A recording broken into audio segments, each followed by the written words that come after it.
अस्सलाम वालेकुम dear students, आज का जो हमारा लेक्चर है वो टाइम के बारे में होगा। ये हमारी वीडियो लेक्चर सीरीज़ जो कि थ्योरी ऑफ रिलेटिविटी के बारे में हम लोग कर रहे हैं, उसका ये फोर्थ वीडियो लेक्चर है। तो इसमें हम टाइम को डिस्कस करेंगे। स्टूडेंट्स, जो कि थ्योरी ऑफ रिलेटिविटी है उसमें मुख्तलिफ टर्म्स और फैक्टर्स हम इस्तेमाल करेंगे और उनके बारे में स्टडी करेंगे। So one of them is time. तो टाइम की बहुत ज़्यादा अहमियत है थ्योरी ऑफ रिलेटिविटी में, और इसलिए थ्योरी ऑफ रिलेटिविटी को प्रॉपरली स्टडी करने से पहले हमें ये पता होना चाहिए कि टाइम क्या है और इसकी क्या अहमियत है और इसको हम कैसे इस्तेमाल करेंगे। सो लेक्चर स्टार्ट करते हैं। सबसे पहले व्हाट इज़ टाइम। टाइम क्या है? Duration between two events, actions, processes और कंडीशंस।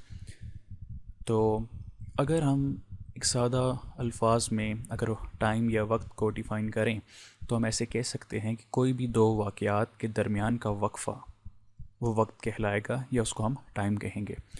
जैसे कि कोई एक इवेंट होता है और कुछ वक्फ़े के बाद दूसरा इवेंट होता है, तो उन दोनों के दरमियान का जो ड्यूरेशन होगा, जो दौरानिया होगा, उसको हम वक्त कहेंगे।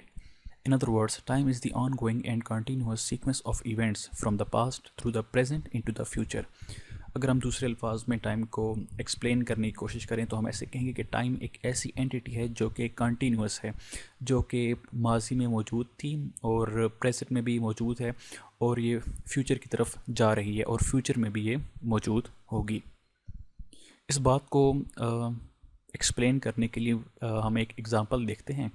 फॉर एग्ज़ाम्पल स्टूडेंट्स, ये एक क्रिकेट का मैच हो रहा है जो कि पाकिस्तान और न्यूजीलैंड के दरमियान है। तो शाहिद अफरीदी को तो आप जानते ही होंगे। Shahid Afridi hit the ball. Shahid Afridi जो कि बैटिंग कर रहे थे, उन्होंने बॉल को हिट किया, तो इसको हमने T1 कहा। एक फर्स्ट इवेंट, एक पहला वाक़या। Shane bond catch it.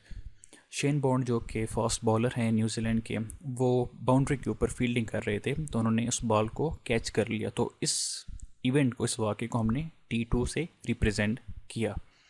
Daniel Vettori appeal to the umpire. Daniel Vettori जो कि न्यूजीलैंड के कैप्टन थे, ये बॉल करा रहे थे, तो इन्होंने अंपायर से अपील की, तो ये इस वाक़े को हमने T3 मान लिया।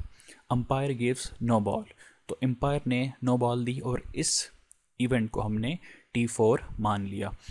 तो अब ये देखें, अगर हम ये जो हमने एग्ज़ाम्पल ली है, इसमें हमने मुख्तलिफ वाक़यात देखे हैं। अफरीदी ने बॉल को हिट किया, शेन बॉन्ड ने कैच किया, डैनियल विटोरी ने अंपायर से अपील की और अंपायर ने नो बॉल दी। पहला वाक़या T1 पे हुआ, दूसरा T2 पे हुआ, तीसरा T3 पे और चौथा वाक़या T4 पे हुआ।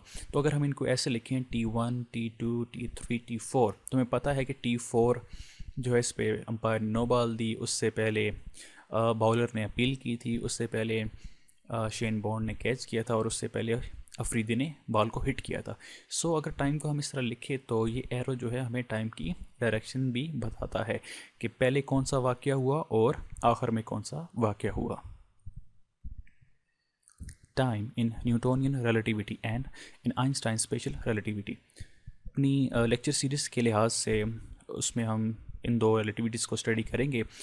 तो अगर हम न्यूटोनियन रिलेटिविटी के लिहाज से टाइम को लें तो हम ये देखेंगे कि ये एक फ्रेम ऑफ रेफरेंस है जिसको हमने K का नाम दिया है, और ये जो दूसरा फ्रेम ऑफ रेफरेंस है जिसको हमने K प्राइम का नाम दिया है। तो न्यूटोनियन रिलेटिविटी के मुताबिक इस K फ्रेम के लिए और इस K प्राइम फ्रेम के लिए वक्त एक जैसा ही होगा। अगर ये साकन हालत में है और ये वाला फ्रेम मूविंग हालत में है तो तब भी वक्त दोनों के लिए एक जैसा रहेगा, वक्त चेंज नहीं होगा। लेकिन अगर हम इसी बात को आइंस्टाइन स्पेशल रिलेटिविटी के लिहाज से देखें तो K फ्रेम के लिए और K प्राइम फ्रेम के लिए, दोनों के लिए वक्त मुख्तलिफ होगा। The instrument which measures duration between two events is called watch. तो दो वाक़यात के दरमियान का दौरानिया हम जिस इंस्ट्रूमेंट्स के साथ मेजर करते हैं उसको वॉच कहते हैं, घड़ी कहते हैं उसको। Every century, the length of a day is increasing by 1.7 millisecond. हर 100 साल के बाद जो दिन का दौरानिया है उसमें 1.7 मिली सेकेंड का इजाफा हो रहा है। Earth completes its revolution around Sun in 365 days, 5 hours, 48 minutes and 46 seconds. ज़मीन जो है वो सूरज के गिर्द अपना जो चक्कर पूरा करती है वो 365 दिन 5 घंटे 48 मिनट और 46 सेकंड्स में मुकम्मल करती है। तो स्टूडेंट्स, ये टाइम के बारे में हमने जानने की कोशिश की कि वक्त क्या है, इसको डिफ़ाइन कैसे करते हैं, और फिर हम इसको आगे अपनी थ्योरी ऑफ रिलेटिविटी के मुख्तलिफ टॉपिक्स में इसको स्टडी भी करेंगे। अगला जो हमारा टॉपिक होगा उसमें हम स्पेस के बारे में स्टडी करेंगे। So thank you for watching.